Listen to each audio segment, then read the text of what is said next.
Welcome everybody, here's 1301 Recitation for Module 3, and we'll also be doing a fun exam review today. Yay! Alright, and so overview of today's recitation, Module 3 arrays, so hopefully I got all the major topics, but first we have array fundamentals, for each loops, then parallel arrays, and 2D arrays, plus a fun exam 1 review. And then just a recap of where we are, Module 3. So I'd say this is about like halfway as cool as like the coolest stuff we get to, and like a little less than half as difficult um, than like the cool hardest stuff we get to. Um, but yeah, arrays are something people find tricky, so make sure to review this module quite a bit before the exam in particular.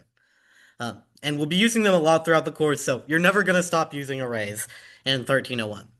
But let's actually get down to what an array is. So, an array is technically a data type that stores values of a certain data type together and consecutively in memory. So, we have an int array that's a bunch of integers stored consecutively in memory.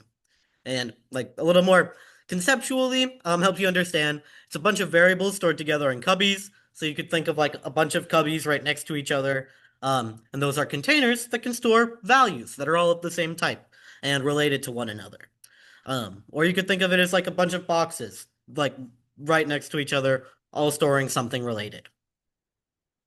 And then, so there's two ways to create an array. So if you already know exactly what you're going to put in the array, you can do int, square brackets, and then whatever your name of the array is, and then assignment operator, so equal sign, and then curly brackets, and then you list all of the things you want to put in your array. So one item, so 2, comma 4, comma 1, etc. That'll just put everything in your array in that order, and then you have your end curly bracket, and of course semicolon, and then that'll make the array you see on the left holds all those values in order. Alternatively, let's say I don't know what I'm going to put in my array yet, but I know I need to make an array to store some data very soon. Then you have your data type, and then square brackets, and then your name of your array equals or slash assignment operator, and then new, and then you just say the data type of your array again, and then this time in the curly brackets that come after, you say the length of the array. So in this example, we create a array with 6 elements, and then whenever you're creating an array, it'll be filled with a default value. So in this case, it's a Boolean array, and the default value is false. Because like false kind of corresponds to 0, which is like no data. All right. And then let's say I want to actually access and use the data that's in my array. So I can just create an int first item because I want to store the first item in my array.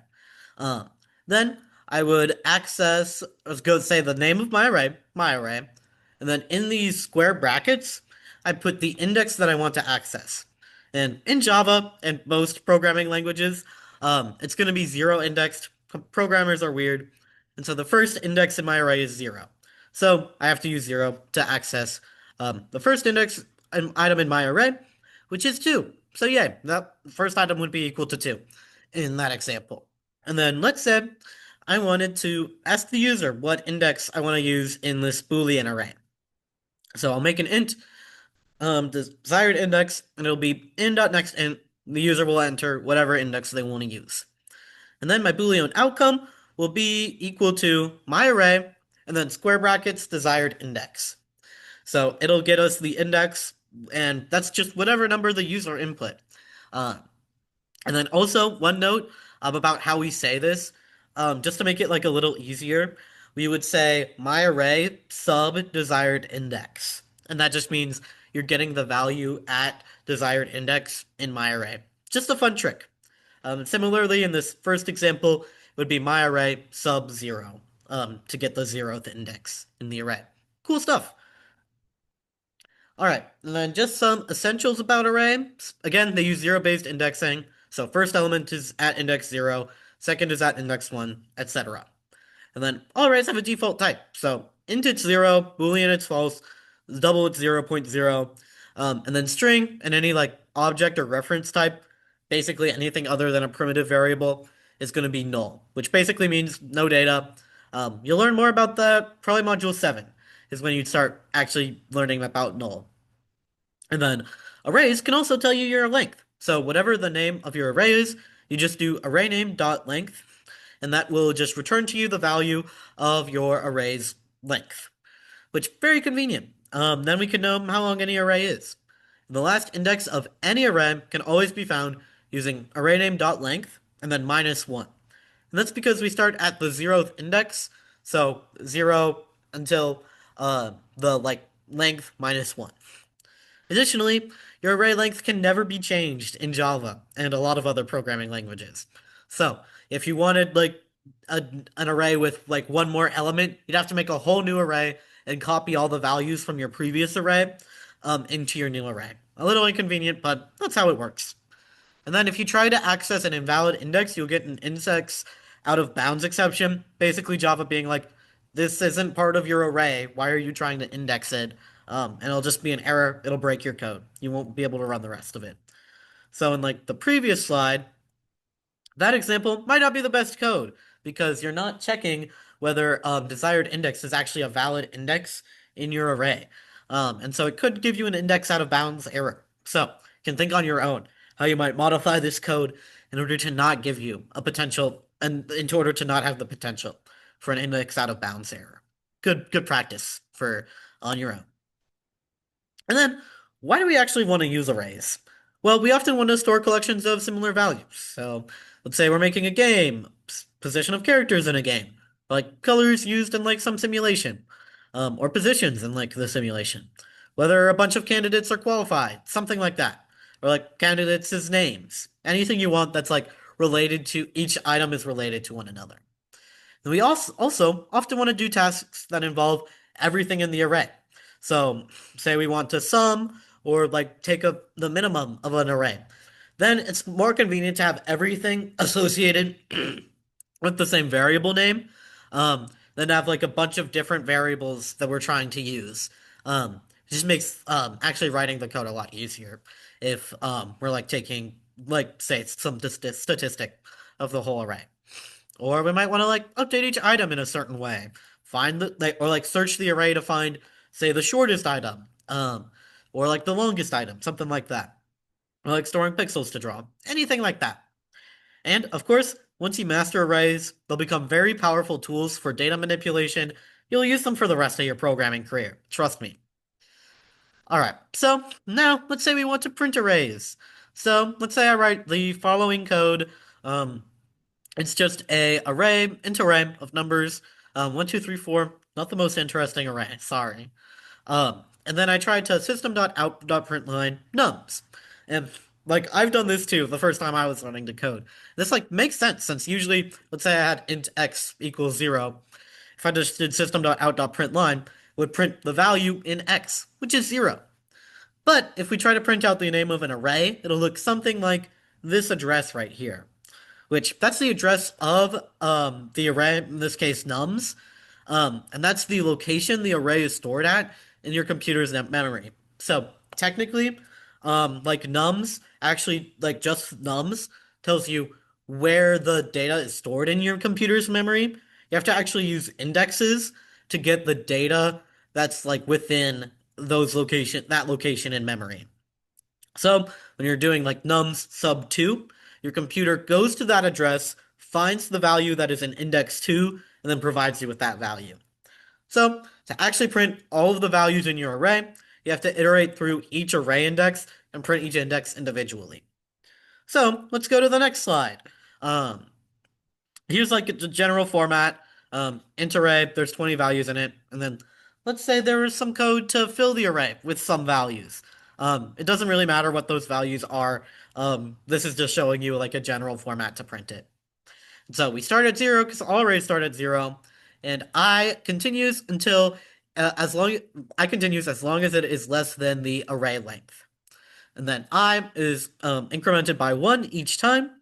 And then within each iteration, we print out on a new line that item in the array.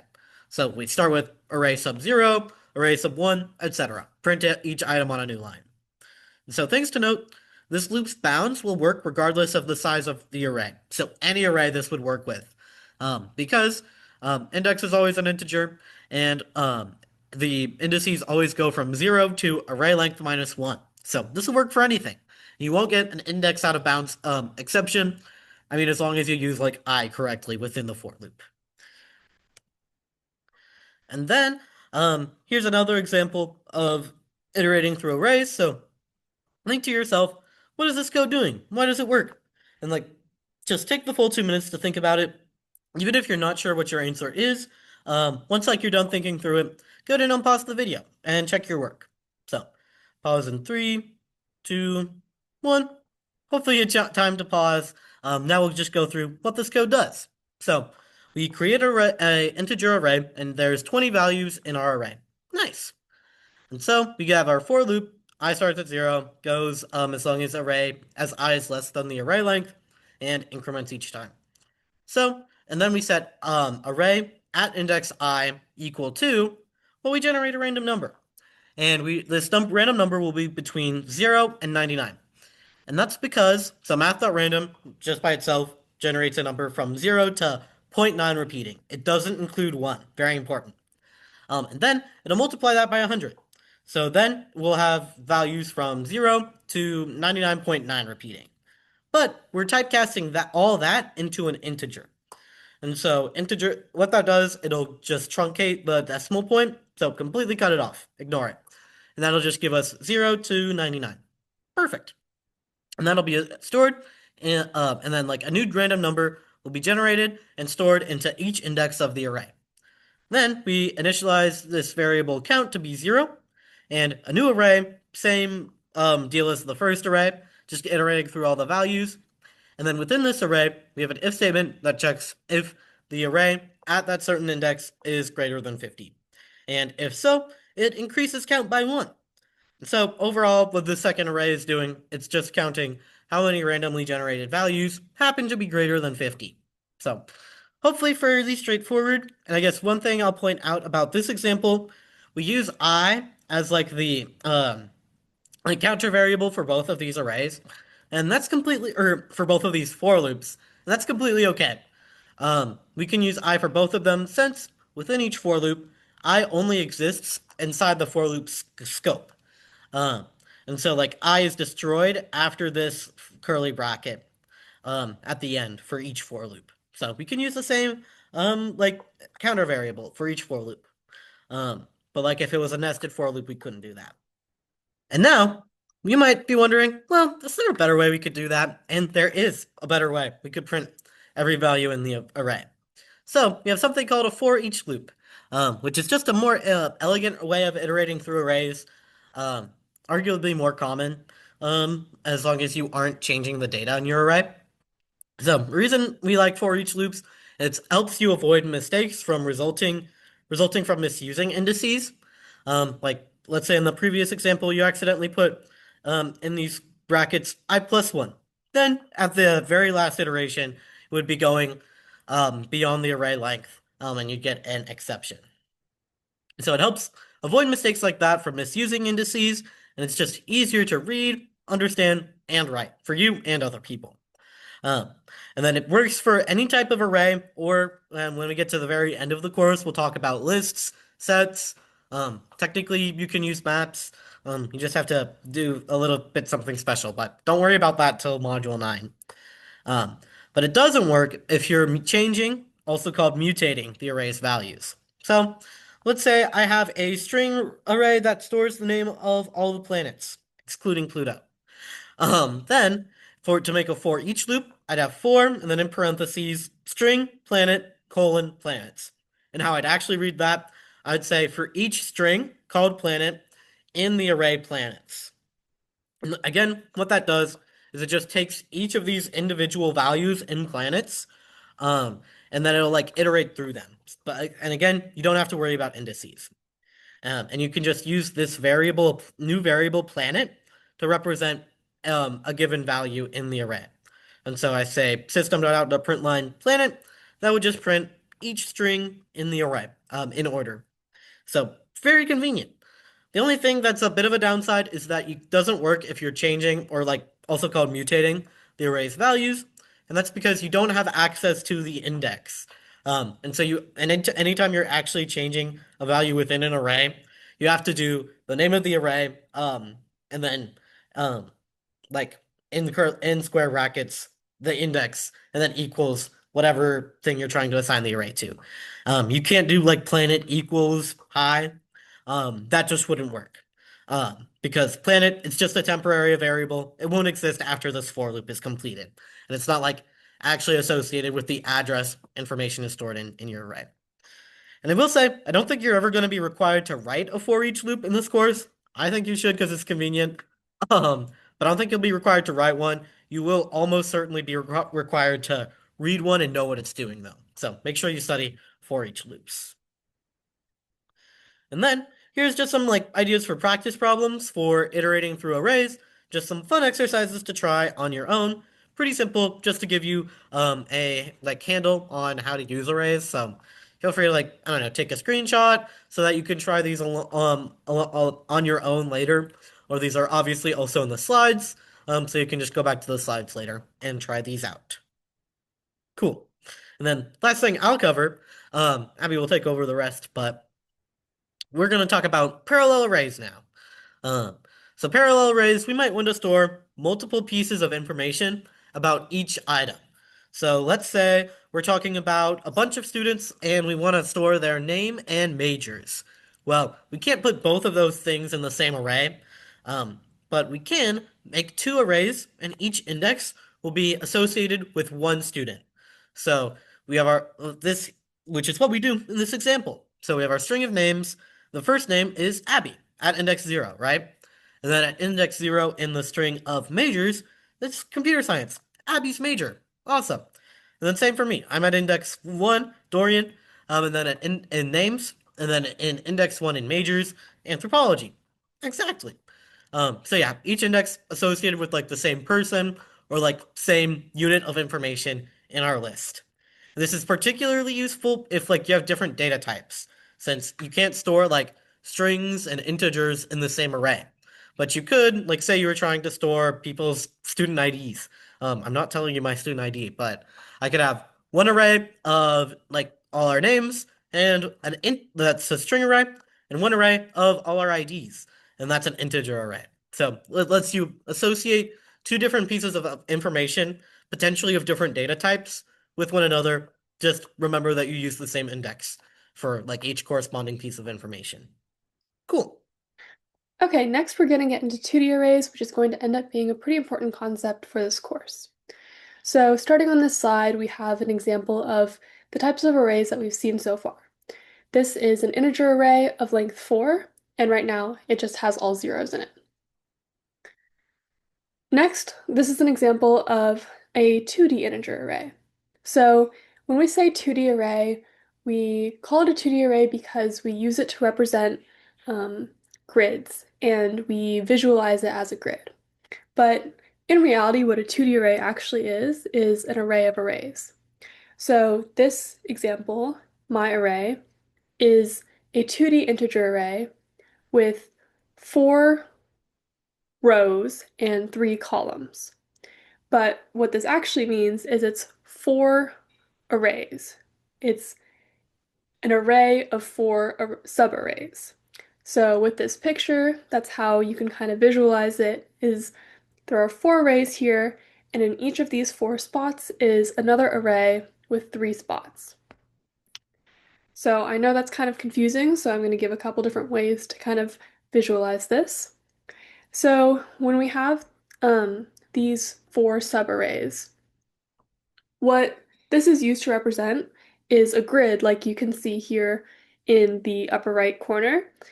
So you can kind of visualize it as like the first array stacked on top of the second array, which is stacked on top of the third array, and stacked on top of the fourth array. And that way you can kind of get that 2D visualization of this grid.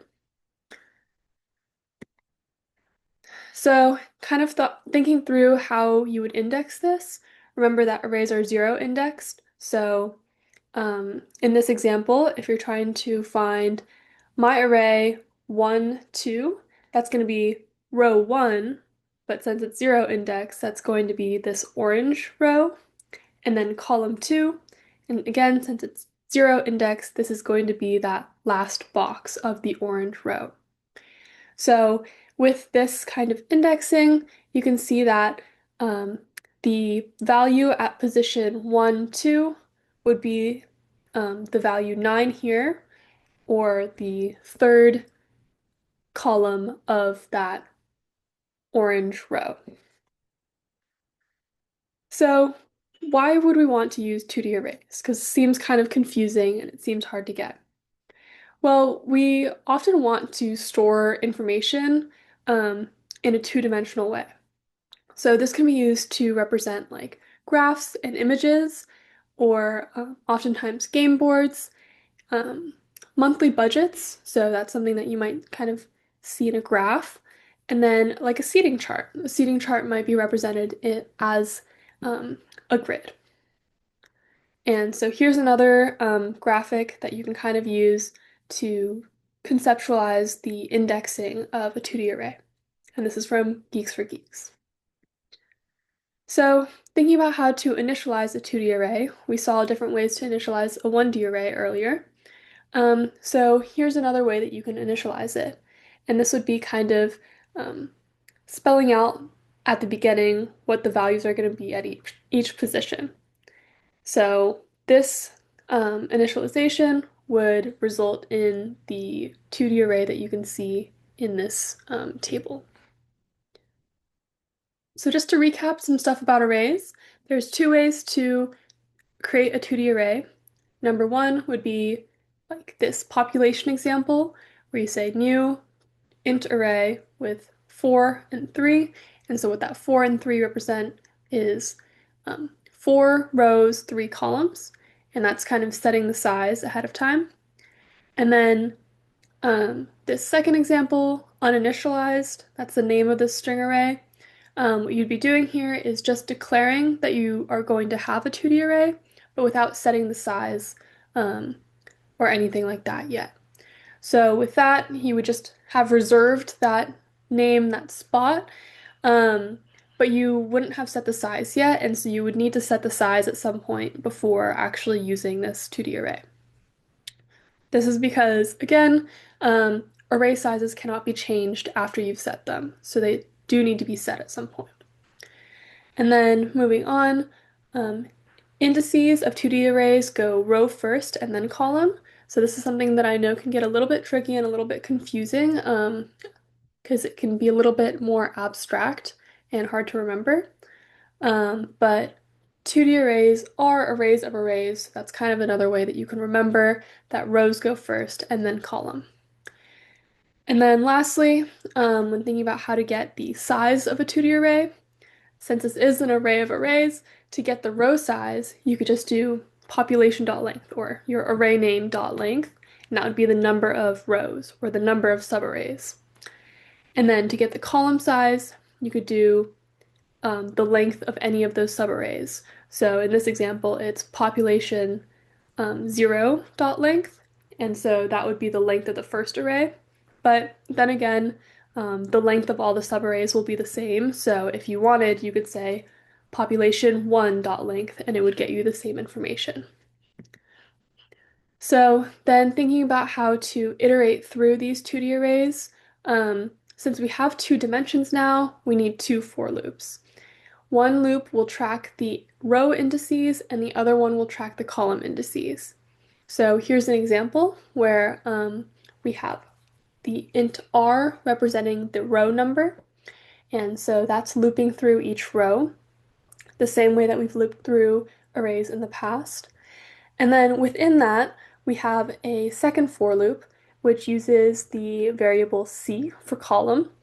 And you can name these whatever you want, but this is just kind of to make it clear which one's row and which one's column. And then, so this for loop is going through each column within each row. And then it's, doing whatever in here. But the main thing I wanted to point out here was the nested for loops to iterate through each position in the 2D array. Here's some practice problems working with 2D arrays, so feel free to just take these and do them on your own, or at least think through how you would do them, and these could be really helpful in preparing for the exam. Speaking of the exam, here are some exam details that I just wanted to go over ahead of the first exam. So make sure you also check the exam one page in Canvas for the kind of official details, but here's just a recap. So firstly, you're going to want to make sure that you bring your student ID. This is something that the proctor in your room will need to check when you turn in your exam. So it's very important that you bring your student ID. Um, and then your which exam room you'll go to is also dependent on your ID number. So make sure you check Canvas again to make sure you go to the correct room. Next, you're going to want to bring pencils or pens. All the exams are scanned in for us to grade, so just make sure the pen is dark enough or the pencil's dark enough or you're writing like hard enough for it to scan. Um, and then next, we have the ability to bring a cheat sheet or a Sage page, since there's no cheating involved, into the exam. So this can be just a regular letter size paper, and it can be double-sided, typed, or written, up to you. And you can just put some concepts or examples in there that would be helpful to you while you take your exam. And then another thing that's optional, you can bring a water bottle, up to you.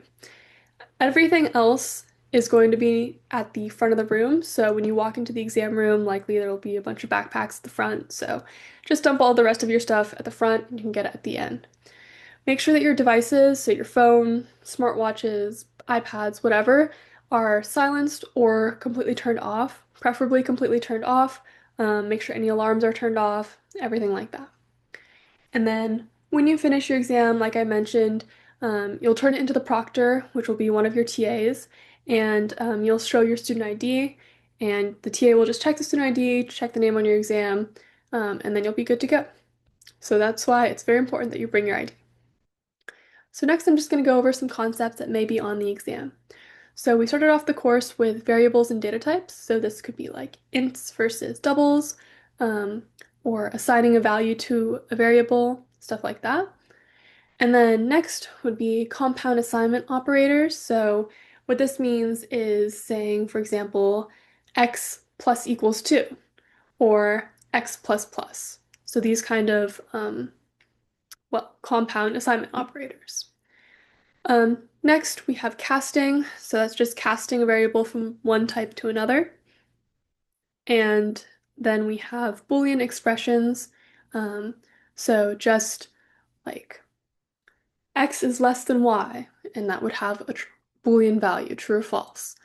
Um, and then next we have the math class using that. So, for example, math.random, or some of the other ones that we've used.